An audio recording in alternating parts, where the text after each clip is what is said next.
Welcome back, everybody. So glad you're spending your Saturday morning hanging out with us here on TechVibe Radio. I'm your host, Jonathan Kirsting. I'm the VP of Communications at the Pittsburgh Technology Council. My usual co-host and boss, our CEO, Audrey Russo, is not with us here today. She's a bit under the weather, so I am flying the whole TechVibe Radio jet all by myself, and I promise a good time. So when we're cruising at 30,000 feet, you can put your seat backs right back up and enjoy the show. As far as that goes, we've got a great guest hanging out with us today. Really excited to talk to Matt Gentile. He is with My BFF Social, and these guys are really mixing things up in a cool, fun way. I'm excited to learn more about his company, how he's helping his clients, and everything in between. So Matt, hey, thanks for being part of the show today. Pleasure to have you here on the TechVibe Radio Jetliner. Hey, thanks, Jonathan. I really appreciate you having me. Absolutely, man. So first off, what's your background, man? I think everyone's got such a cool background story and how they kind of ended up doing what they're doing today. So I'm sure you got a pretty rad story. Tell us what's going on with you, man. Sure. So I am a proud native of Pittsburgh. I grew up in the southernmost township in Allegheny County and Elizabeth forward. My grandfather, father, and uncles all were, former or in some instances current members of U.S. Steel, so proud steelworking tradition there. And, very cool. My actual, additional bona fides for being a native Pittsburgher, I guess. I had my internship, my first professional work experience with Pittsburgh Brewing. So I worked with Iron City Beer there, right out of the gate. Were you a taste tester? Yeah, it's funny. We were actually paid $10 a day. We worked 3 days a week, and we were paid a case of beer every month. Wow. Yeah. How'd you claim that on your taxes? No. We may not have. That's pretty cool, and only in Pittsburgh. The only thing I know about Elizabeth is Lenny's VW back in the day. I would take my cars to him, and he would fix them sometimes. Yeah. Yeah. That's a good part of the town to be from, that's for sure. So very cool stuff, man. So tell us about My BFF Social. First off, I love the name on this. What's the name all behind the My BFF? Sure.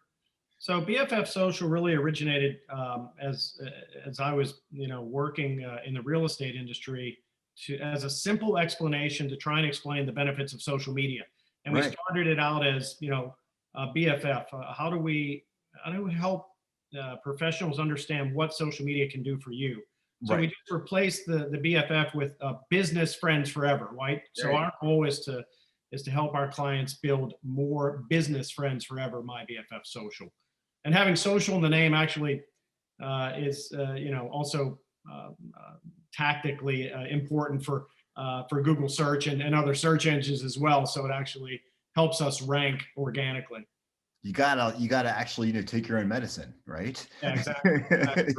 you gotta take what you sell. So that's a great story there. I love it. Very, very cool. So kind of give us like the quick overview, like give us the nickel tour of My BFF. Yeah, sure. Cool ways you work with your clients. Yeah, I mean it's a long winding road, right? So I graduated, proud graduate of Clarion University of Pennsylvania, and like many of my peers, ended up leaving town to find professional work. I ended up in Washington D.C. and I worked with an international strategic communications firm, and I was fortunate enough to have an opportunity to travel around and live and work in Europe and the Middle East for a bit, and got to do some really fun work there. Then my next step was down in Sarasota, Florida, which I'd love to be right now.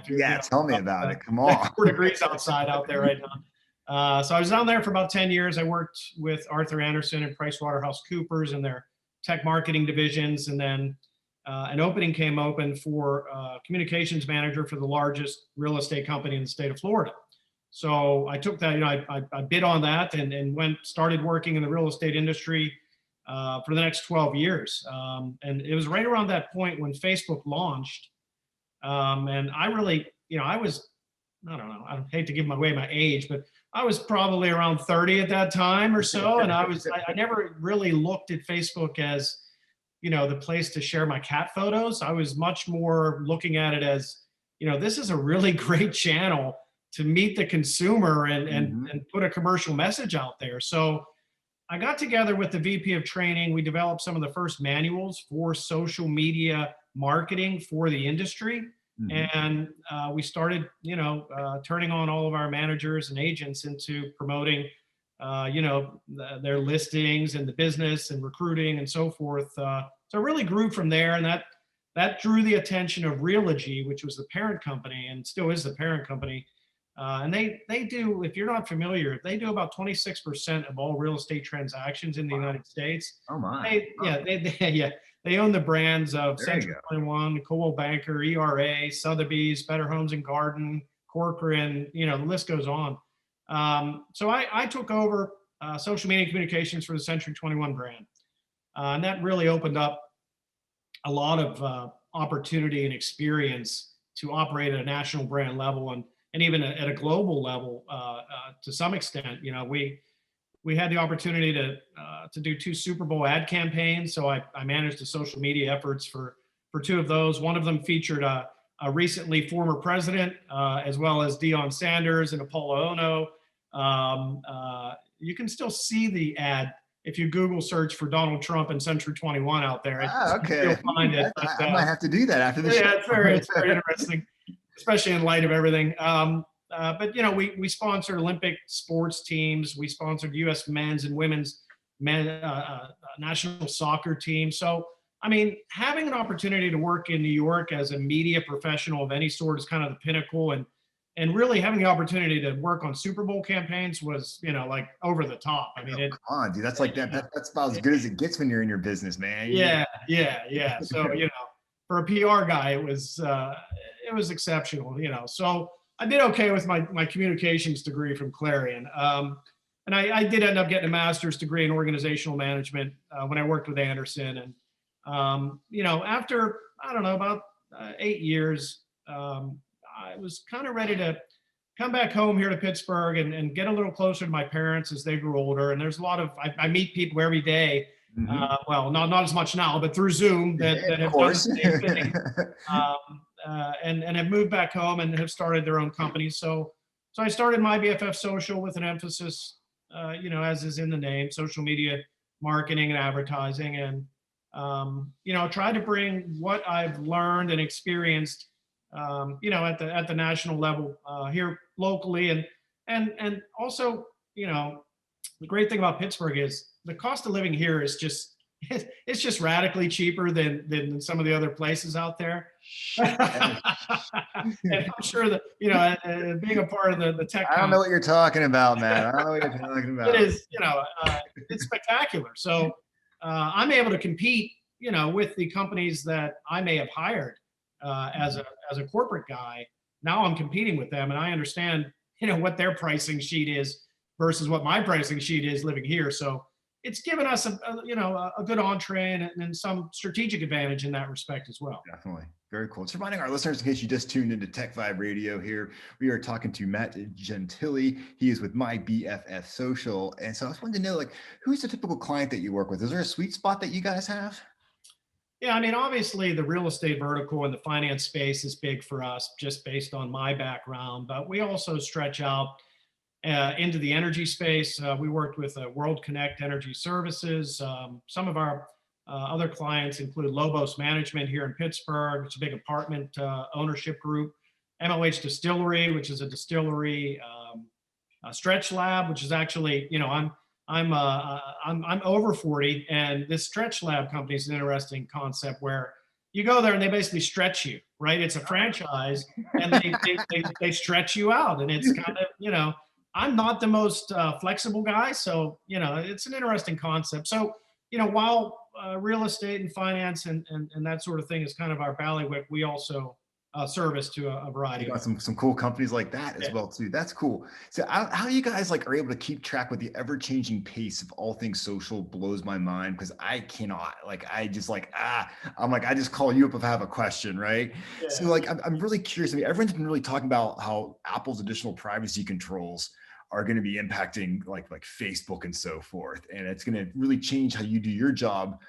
Can you give us a little insight on some of that's going on right now, and any other trends you're seeing out there that maybe we should be thinking about as we move forward into 2021? Yeah, absolutely. So the first part of your question, I guess, we offer what I like to call tech light in terms of marketing services. Our expertise is really in creative development, digital marketing, ad platforms, and how to manage that media spend on behalf of our clients. And we're in the mid range, so we're not going to compete with the Bounteouses of the world. So, there's often a lot of clients out there that understand they need to advertise, and they have say it's a $5,000 a month media spend. They really can't find a competent media company that specializes in that level of spend. There's a lot of companies that are on the high end. So we're in that medium space and work with a lot of clients to help them get the most out of their, social media first with Facebook and Instagram, but also Google, LinkedIn, Twitter, YouTube. And we're also keeping a close eye on the advances being made in marketing automation and AI and bot development. Whether or not we opt to grow in that as a core competency or develop a strategic alliance, it's really kind of not a settled matter yet. We're approaching that carefully. And we'll continue to study it as it evolves and our clients continue to ask for services in that space.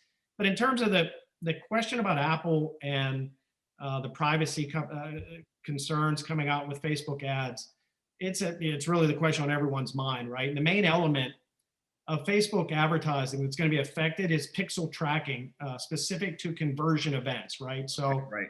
And I don't want to get too deep to your listeners, but in essence, Facebook offers 3 different ad objectives, and it's all based around standard marketing, brand awareness, preference, and lead conversion, right? So the lead conversion is going to be affected more than anything else, and there are some ways that to get around it.